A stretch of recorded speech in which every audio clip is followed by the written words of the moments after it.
This is Audible Bleeding, the Vascular Surgery Podcast. We're here to help you keep your finger on the pulse.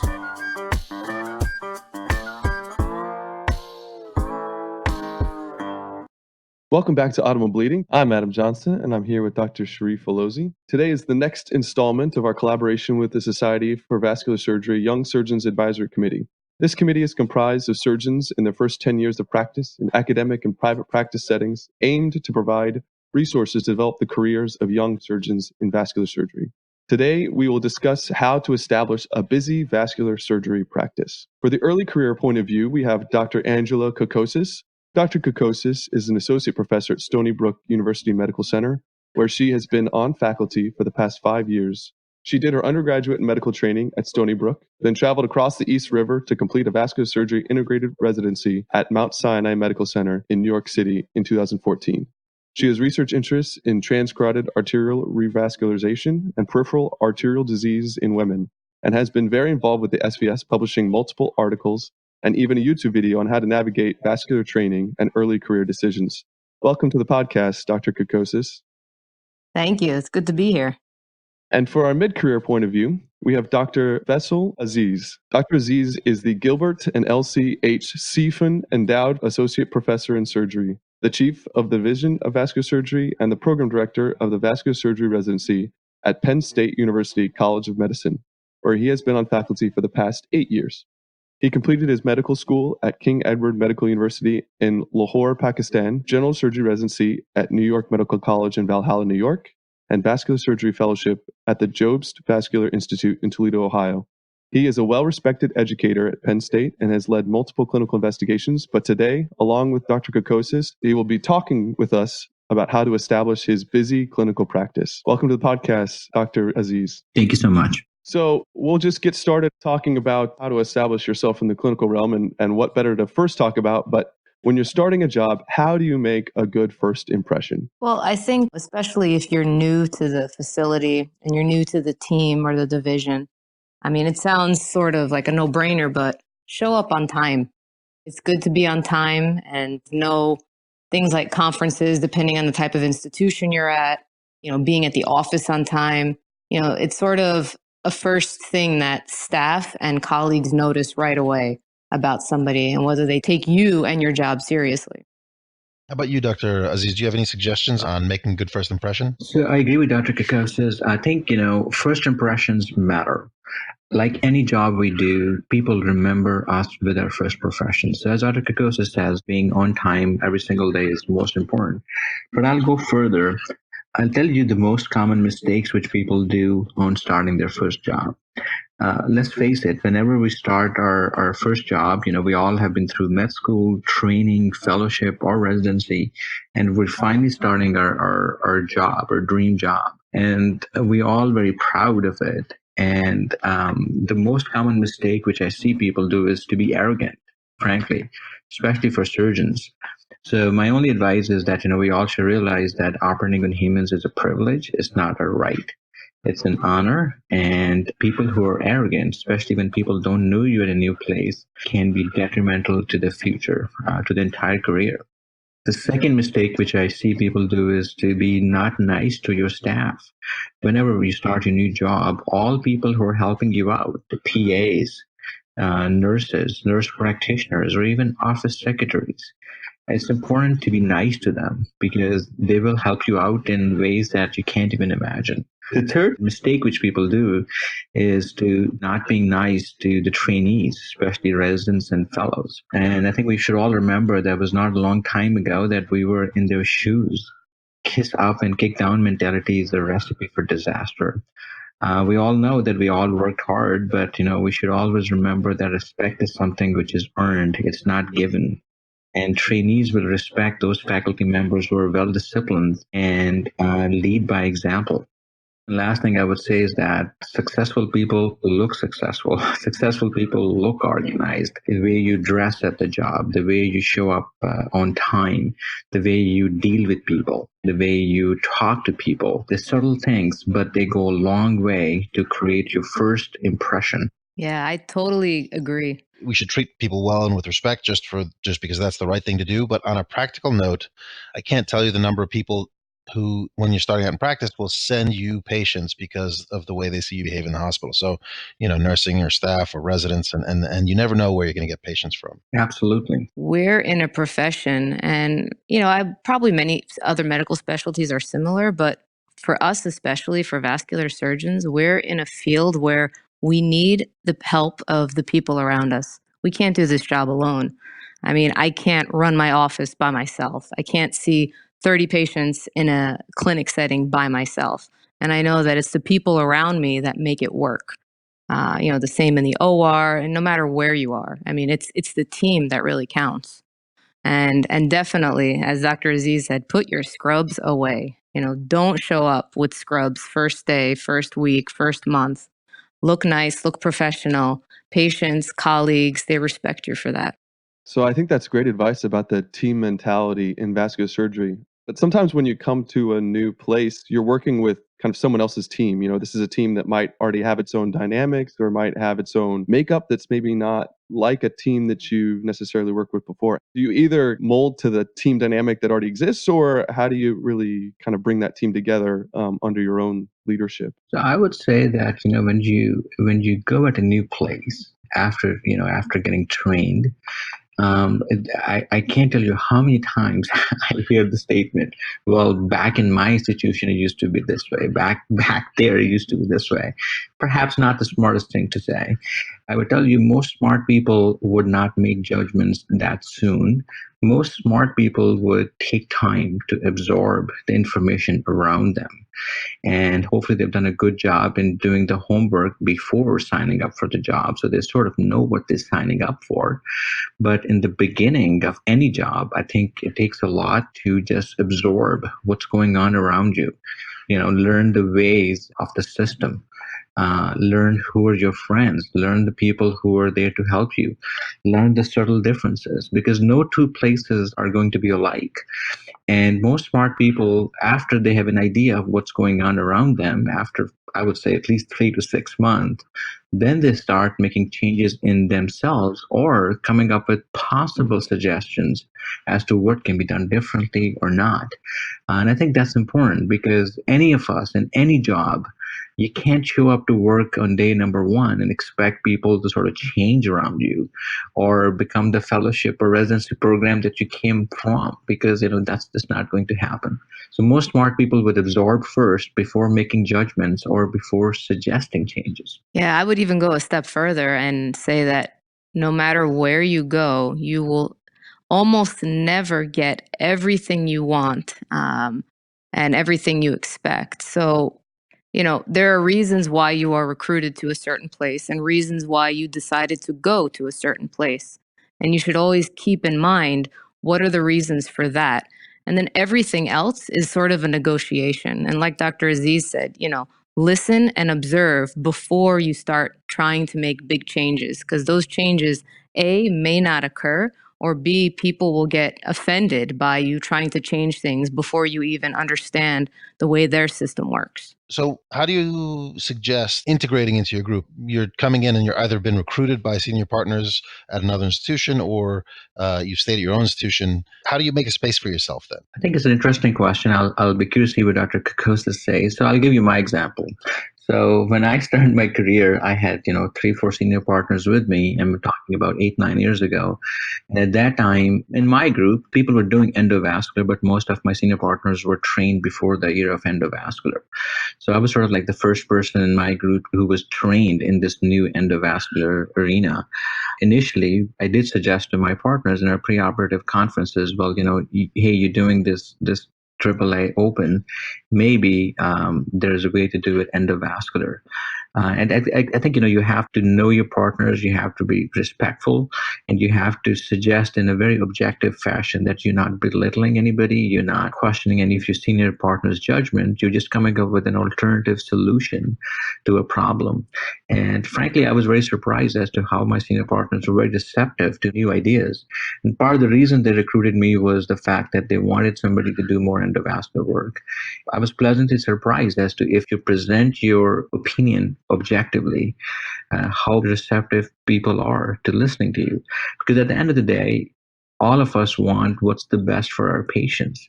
And if you have any ideas which you think are better than the existing ideas in the institution, and you present in a respectful manner, I think that goes a long way. Yeah, absolutely. When I was recruited at my institution, I actually sort of a positive for me was that I knew the people there because I had done medical school there. And not everyone has that, sort of edge on going back to a place where people know you. But it did help in terms of developing relationships with attendings, nurses, because being a medical student on the floors, people remember you, especially if you were nice to them. But coming back to the division, obviously, you have to sort of form a niche for yourself. I joined at the time, there were 6 of us. I was the 6th person, so it was a pretty big group. So coming out of training, of course, I wanted to do everything in vascular. I didn't really want to pick a niche yet. And I was fortunate in that, and not everyone is fortunate in this respect, but I had the ability to do all vascular procedures my first year out.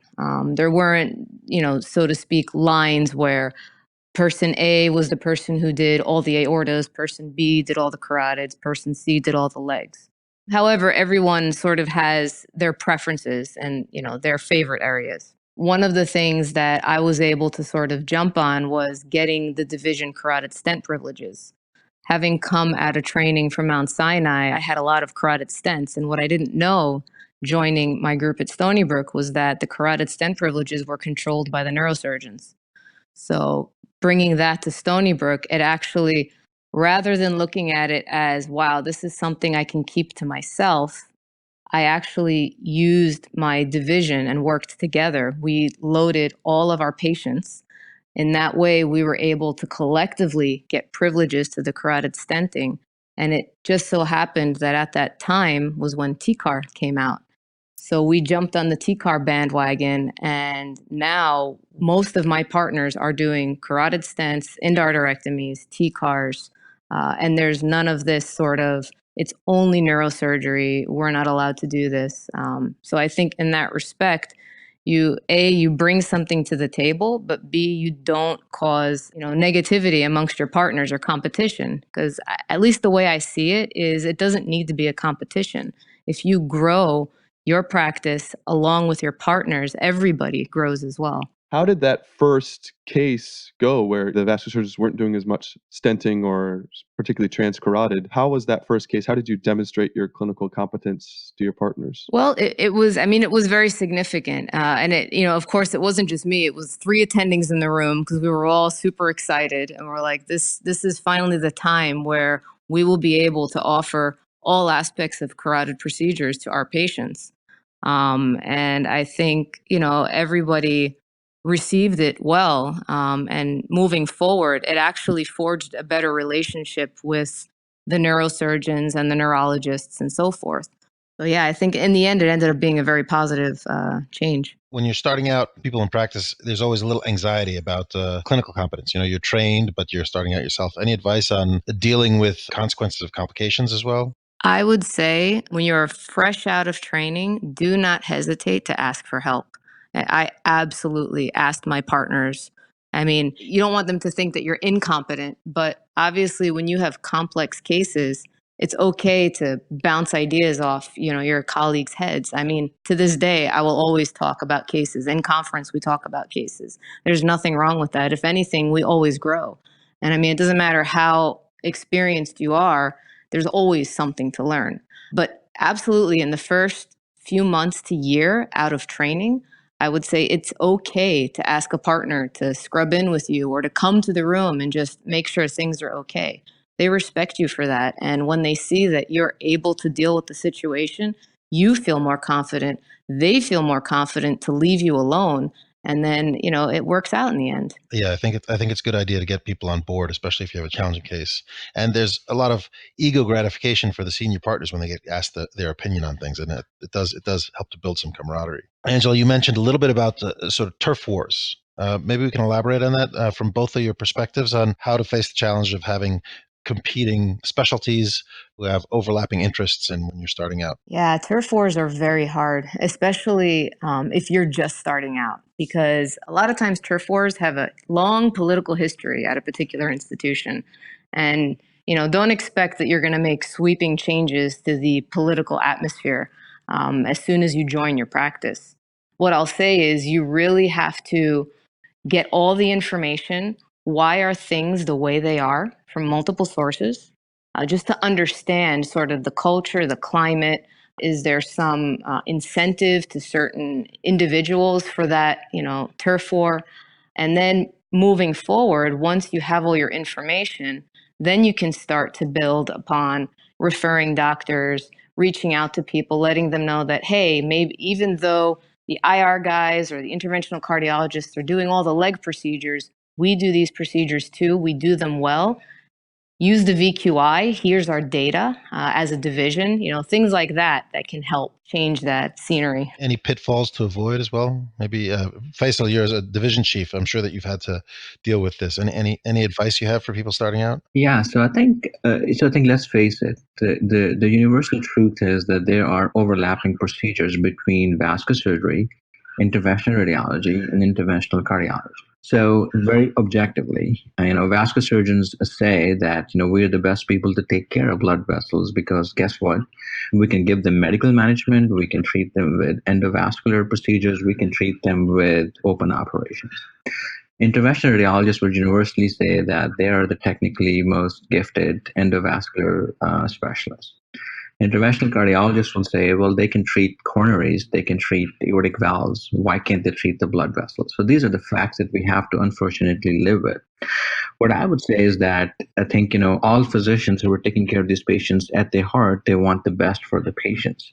I think the key thing for all of us is to make sure that at any institution, especially at any academic institution where we're providing these procedures to these patients, I think we should all be held accountable to the same standards. And the standards are very simple. I think all specialties who are treating these patients should be involved in their preoperative assessment. We are not lesion treaters. We are taking care of patients with problems. So it's important for all these specialists to have the same standards for preoperative care, intraoperative care, and be able to deal with the complications which arise with this.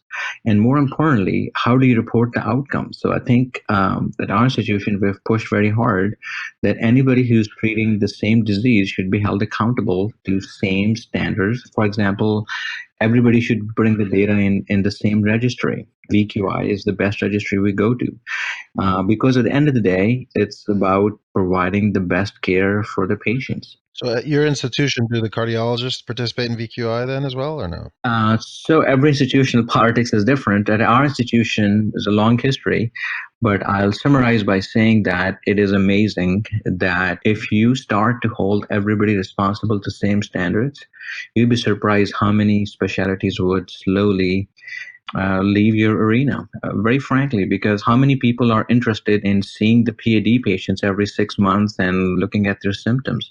How many specialties are really interested in following the stents for the rest of the patient's lives? I think, the gist of the matter is we have to be able to apply the same standards to everybody. And there's institutional politics behind it. There's administration behind it. There are other factors. But I think these are some methods which we can use so that at the institutional level, if we're saying that there are multiple specialists treating the same disease, we can't have two different standards on different floors of the hospital. And so then, this transitions over into developing your referral patterns. So you both practice in pretty different contexts. Dr. Kokkosis, you're in New York, a competitive area, and Dr. Aziz in kind of central Pennsylvania.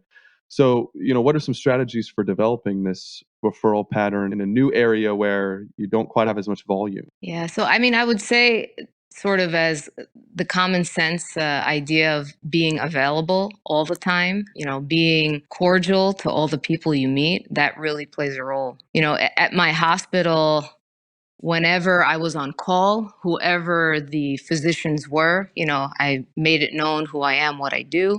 In the community, the way to reach out, at least where I am, is actually to do sort of what we call lunch and learns, meeting, going to actual groups, talking to the physicians, whether they're primary care physicians, cardiologists, neurologists, and just letting them know what you offer, what your division offers. Was that organized through your division, Angela? Was that something that everybody in the division does, or was it something they facilitated for new hires, or how did they go about doing those? Yeah, actually, it's something that is facilitated through my division. We have a nurse navigator who is fantastic. She coordinates these with the new hires, and even some of the, the more senior partners will do these events, if you will.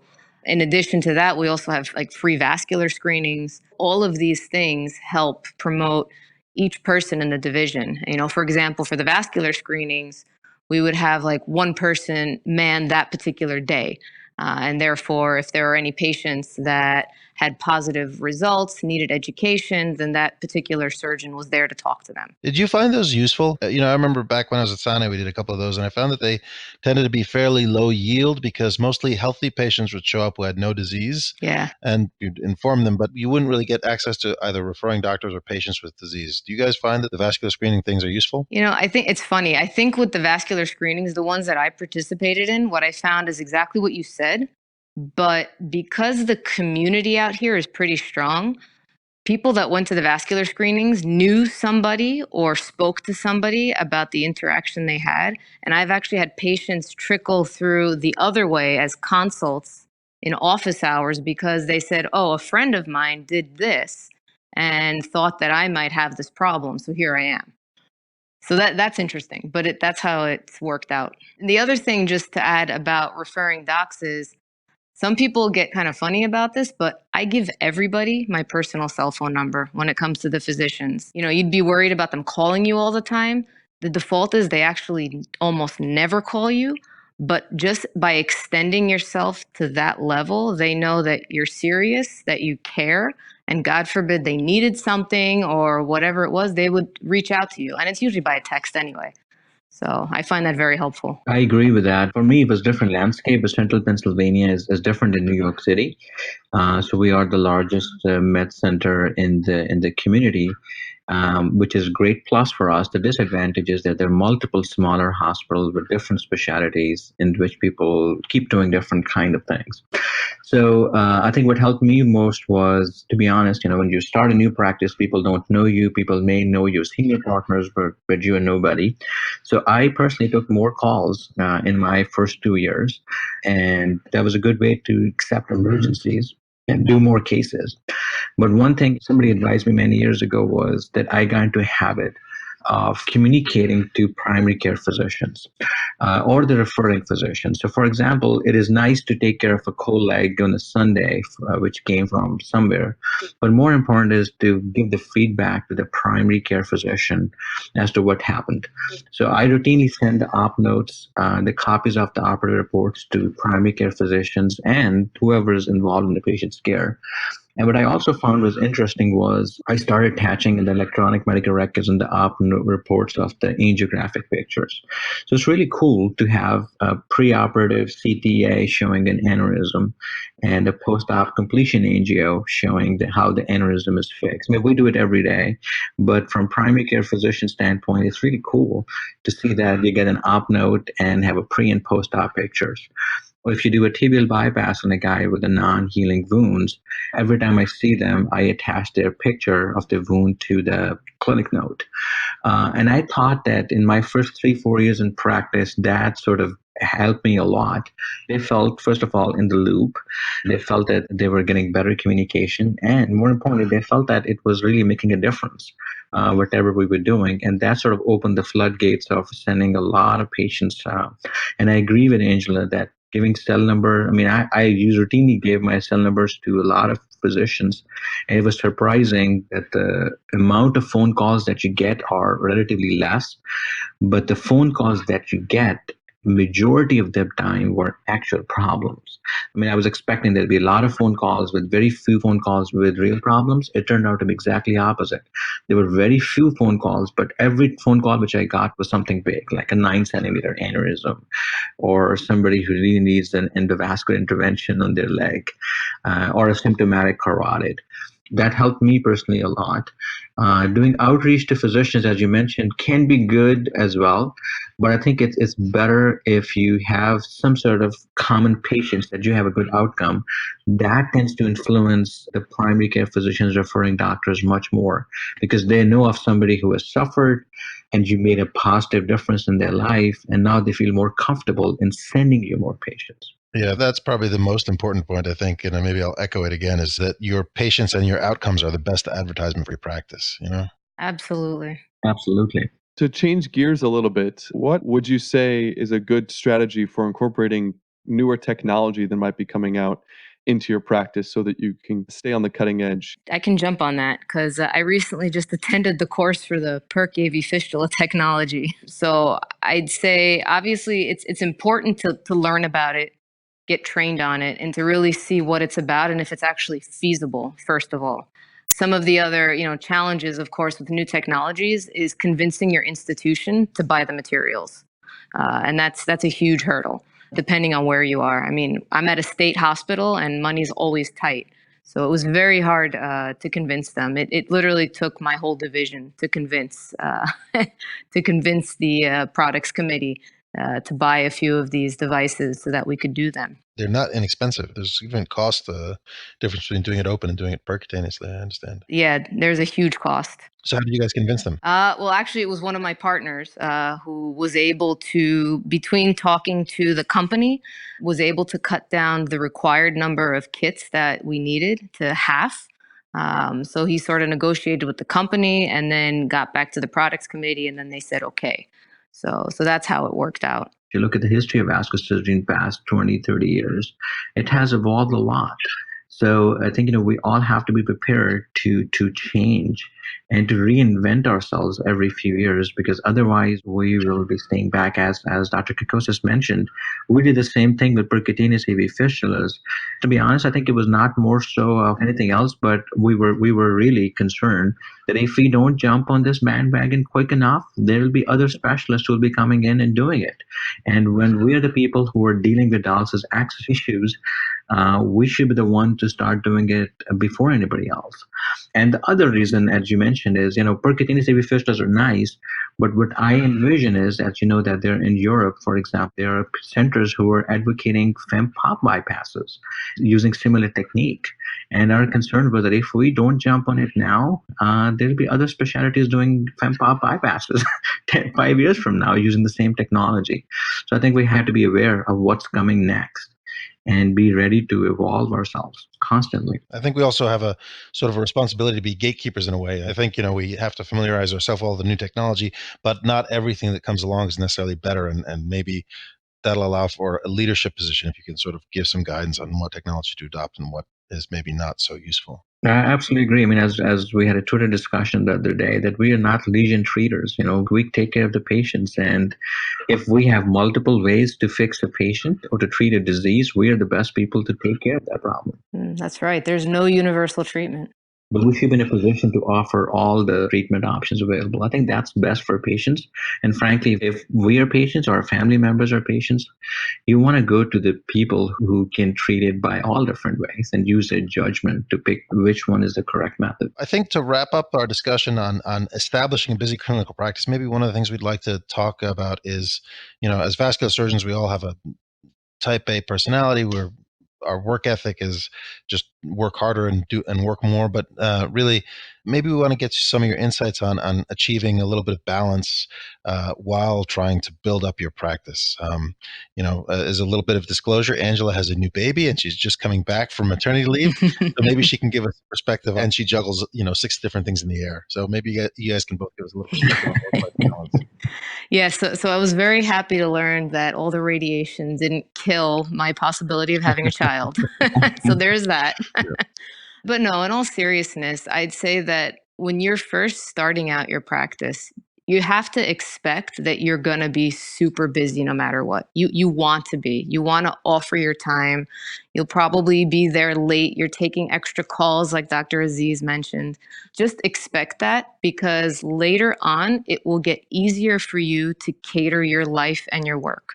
If you're not busy in the beginning, or if you don't try to build in the beginning, then it gets very hard to catch up later on, because then it's sort of the cat's out of the bag. People don't think you're available. People don't think you want to work, and that sort of thing. So don't worry about being busy, but obviously have this discussion with your loved ones, because they will be very upset at you when you don't come home for dinner. So I'm just going to say that. And also, full disclosure, my husband's a vascular surgeon. So not many people have that understanding. So when I don't talk to him for 3 days, it's kind of like, oh, she's working on call. We'll catch up at some point. And I respect that the majority of people don't have that luxury. In terms of moving forward in your practice, once you've established that you have referring docs, people trust you, you've booked like 5-6 cases in a day, even though you're there until midnight. As the years progress, I would say for me personally, when I got to year 3, I could actually sit down and look at my schedule and say, okay, I'm going to cut down the number of cases that I do on this particular day and make it more manageable. Because at that point also, remember, hopefully you'll have more elective cases to schedule versus the emergencies that you were once doing in your early years. And then lastly is the clinics. As you get busier in your career, you'll notice that your clinics will start to fill up much faster. Not only is it going to be the consults, but it's going to be all the follow-up patients and the post-op patients and so forth. So you sort of have to gauge what's a reasonable number of patients for you to be able to see, to be able to get through all of your notes. EMR is the devil. It will eat up all of your time outside of work. So keep that in mind. You have obviously support staff that help you. That's huge. But I know a lot of physicians, who are starting out, they don't have a physician extender helping them write notes or put orders in or make phone calls. So keep all of that in mind. But again, you sort of get a handle on it around years 2 or 3. How about you, Dr. Aziz? How do you achieve balance in your work and personal life? So first of all, I completely agree with Dr. Kokkosis. That's absolutely right. Everything she said. I would like to say that, work-life balance is an important issue, as we talked at SVS, and that's the upcoming issue. I would also say the word balance is perspective. Some people can feel drained out by working less. Some people can go on working forever without feeling drained. So bottom line is that, all of us have a natural tipping balance, which only us, ourselves, can determine. And that's the important point. When choosing a job, you want to choose a job where you think you can achieve that balance. So for example, personally for me, like most of us who became vascular surgeons, I became a vascular surgeon because I wanted to do quote unquote big cases. And I realized, pretty much that I can do a lot of work. I can work a lot. I can operate a lot. Personally, for me, it was not the volume of cases, number of calls, or complexity of cases which burnt me down. I felt that dealing with complications of these patients was something which really drained me. And for me, that was something when I look back, whenever the moments in time when I felt depressed inside or when I felt burnt out was when complications happened on these complicated patients. So based on that, I don't want to stop operating on big cases. So my personal solution for that was very simple.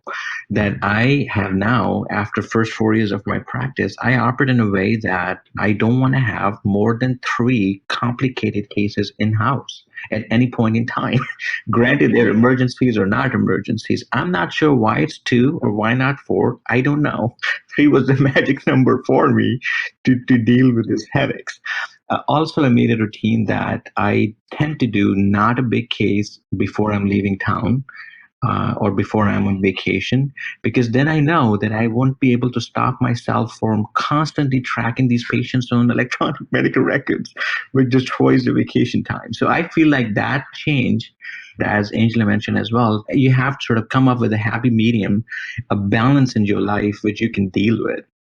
So that was my solution to it. And since I did it for past 3 years, I felt like I can attend to those patients a timely manner without burning myself. And I think all of us have different tipping balances, and all of us should come up with a system in which we're feeling that we're working hard, yet we're not getting burned out. Dr. Aziz, Dr. Kokkosis, thank you so much for your time. Any last words that you want to leave our listeners with? I guess I would say is always keep an open mind, just some pointers in your practice. Try to listen more than talk. And that sort of goes back to all of us being type A and go-getters all the time. But I say that we forget to listen and listen to the people around you, your colleagues, your partners, your trainees. It will help you, move forward in your practice. I would also say that, I personally feel that, and it's a conflicted statement, that vascular surgery is the best specialty there. And my conflict of interest is right there. But I do feel that we are in a position that the patient population that we see, we are in a position to make the most impact on their lives.